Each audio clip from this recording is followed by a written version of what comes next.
Hey guys, welcome to Sustainable Stace. You might wonder why I'm sitting here with a bamboo post and a little bit of pink surveyor's tape next to a ginormous leek that's going to seed. Stay tuned to learn about saving and storing your own heritage seeds on this episode of Sustainable Stace. I'm Stacey Taves. For me, healthy food and sustainability are totally connected. You can grow it yourself. Nature is generous. Hi guys, welcome back. It's Sustainable Stace here, and we're talking about saving seeds.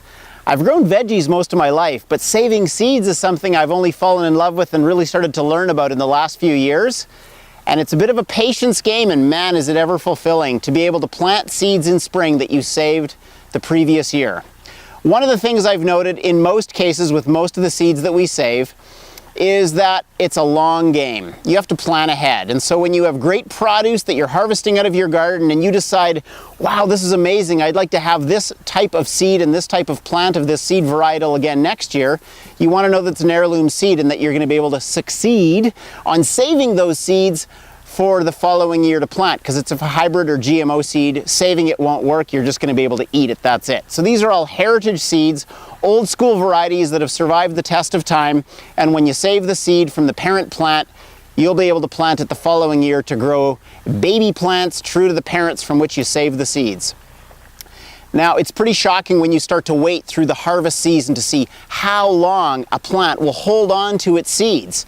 Now, in the case of this leek, it was planted as a baby, little start, and put into the garden probably more than a year ago. Now it's more than a yard or a meter tall, and you can see there's actually probably more than 1,000 flowers, and every one of those flowers, which are in my garden being covered with bees pollinating and collecting the nectar, each one is creating seeds inside each little flower. Just one little flower will have 3, 4, 5 seeds inside it, and most plants in the onion, leek, garlic family are going to look like this when they go to seed.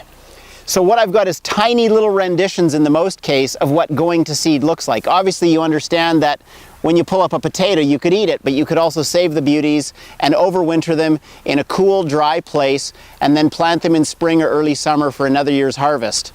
You can probably recognize this, what I've pulled out of my garden, and this is red lettuce.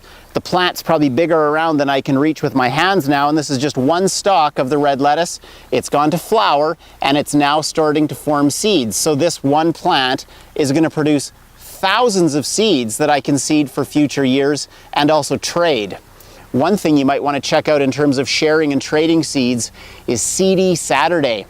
A group in Canada where we live does Seedy Saturdays in major cities and smaller cities right across the country. The Seedy Saturday that happens closest to me usually happens in February, time of the year when not many people are thinking about gardenings except for the diehards, and in one day we have over 3,000 people gather to share seeds.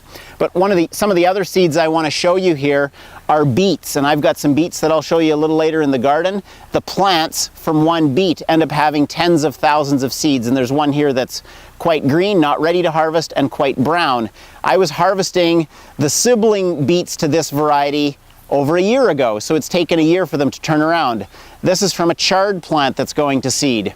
These are from the cabbage family, and you can see the photo. The cabbages I harvested from this same type of cabbage called a January King last year were as big as regulation size basketballs. This is a pretty cool seed that I've never saved before. I'm just getting going on these. These are radishes going to seed, and these are fully mature sprouting broccoli that are going to seed. All of these, if you wait till they're cured and dried on the plant, gather them up and put them in paper envelopes labeled so you know what they are. They're ready for planting the following year. They're ready for sharing as well. So it's a great way to be setting up your plans to think about saving seeds. Now, what's the significance of the stick with the ribbon? Well, this is what I've discovered, is that when I have my best possible harvest coming on, I wait to see which ones in the row or in the block planting that I've done seem to be the superstars. For instance, these beets are coming off of a beet that grew to be more than 5 pounds. It was larger than a conventional store-bought head of cabbage the beet that produced the seeds that are here. I'm like, that's a winner. Let's not harvest it. Let's save it. Can you hear the horses? There's horses grazing nearby, so they're doing their nose blows. So this is the way that I try to remind myself and tell my family members, don't save this one. And so what I actually do with a leek like this that I want to save is I tie the surveyor's tape right around the leek onto the stake, and that means we're going to harvest all the other leeks, but this one's going to get to last longer. It's going to overwinter, it's going to get to go to seed, and we're going to wait till about this time to save the seeds. And you can always find out when the seeds are ready on any of these types of seed pod bearing plants. They're going to be usually brown or black and rattly, and you can always do a germination test on them, and I've done other videos on germination tests, and you can see what that looks like as well. So if you want to learn more and understand saving heirloom seeds for the following year and sharing them with others, it's a great way to save money, get the healthiest and best crops of yourself and others as well. If you want to subscribe to our YouTube channel, just click down here in your bottom right. Check out down there, we've got a lot of videos and we're trying to add on a regular basis.